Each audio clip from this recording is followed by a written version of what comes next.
If you've never heard of the terms legal fiction or straw man, then what you're about to learn is something that sounds so astonishing that it couldn't possibly be true.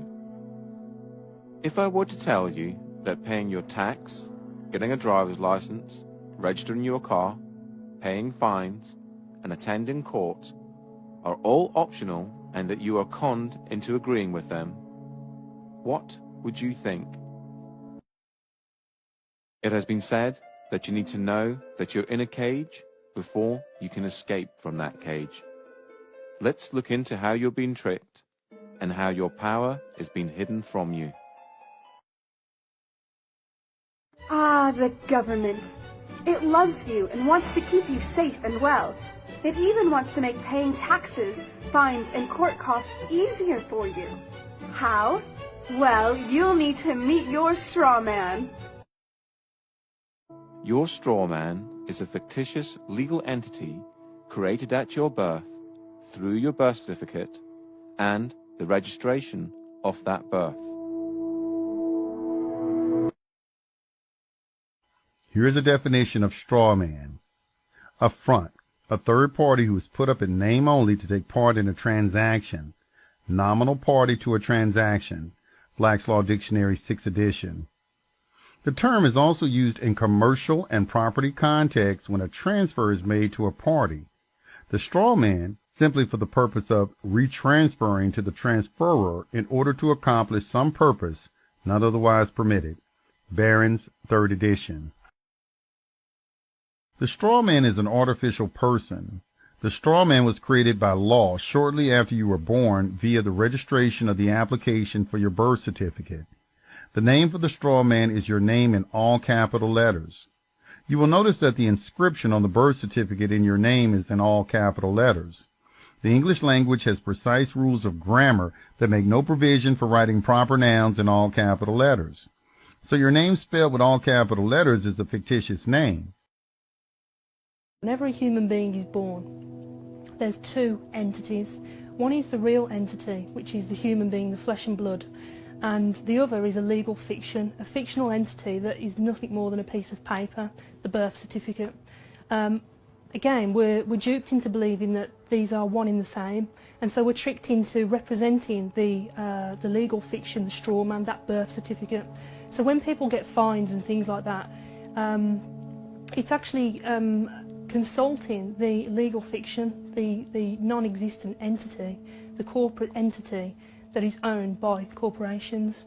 You have any interactions with the bureaucracy, okay? They're not interacting with you, they're actually interacting with your legal fiction, because they can't deal with a flesh and blood human.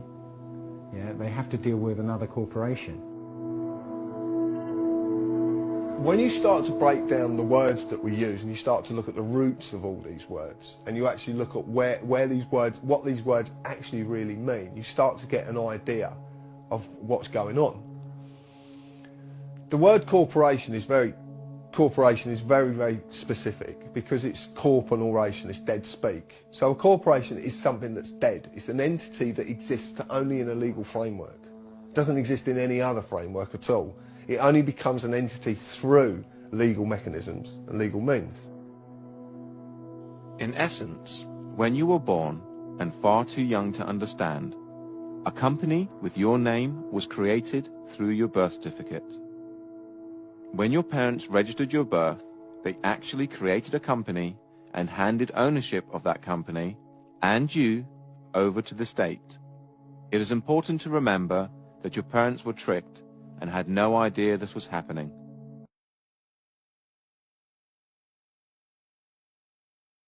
This is why the state can take children from their families and it not be classed as kidnapping.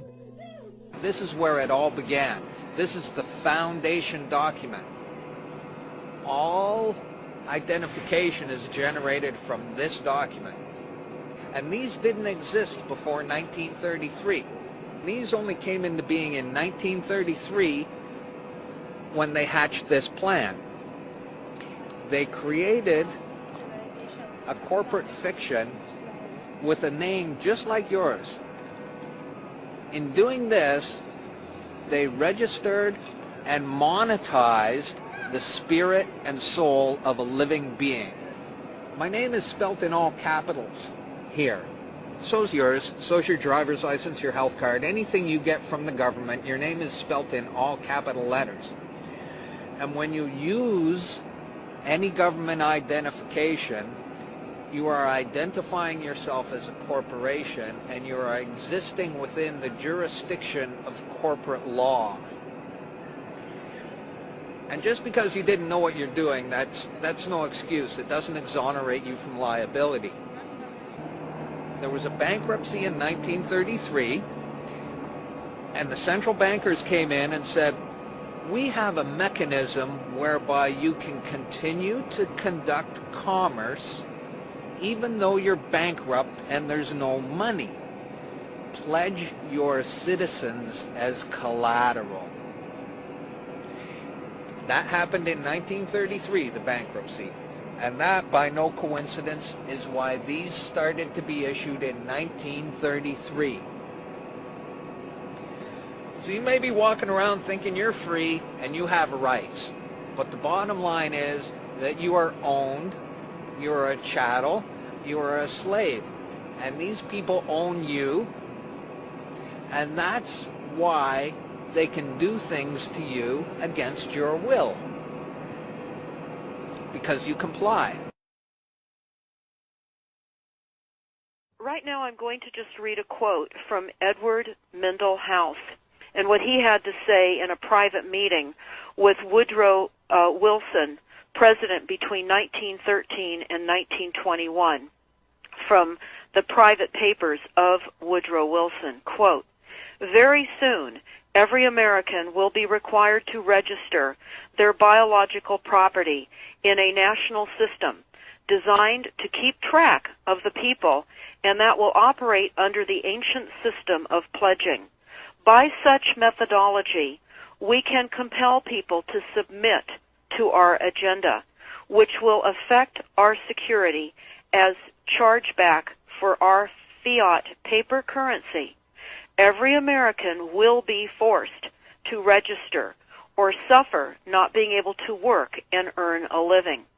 They will be our chattel, and we will hold the security interest over them forever by operation of law merchant under the scheme of secured transactions.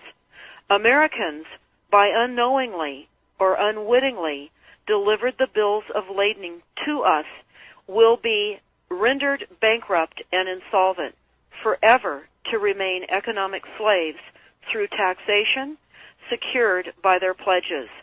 They will be stripped of their rights and given commercial value designated to keep us a profit that will be none the wiser.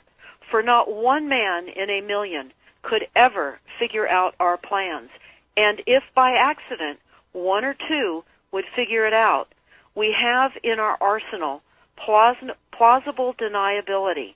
After all, this is the only logical way to fund government, by floating liens and debt to the registrants in the form of benefits and pledges.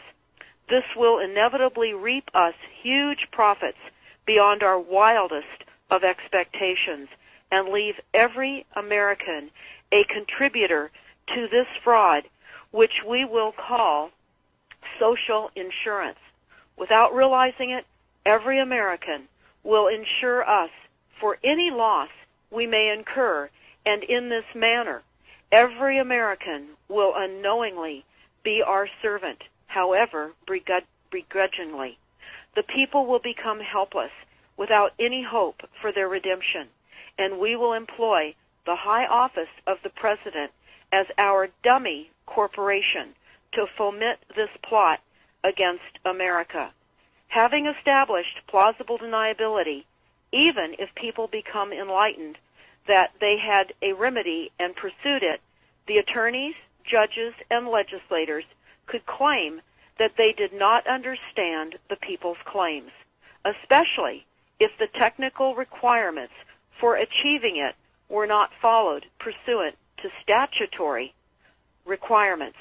Requiring the public schools to teach civics, government, and history classes out of federally approved, politically correct textbooks written by the publishing houses, owned by the owners of the Federal Reserve, would assure that the people would not discover the remedy for a long time, if ever.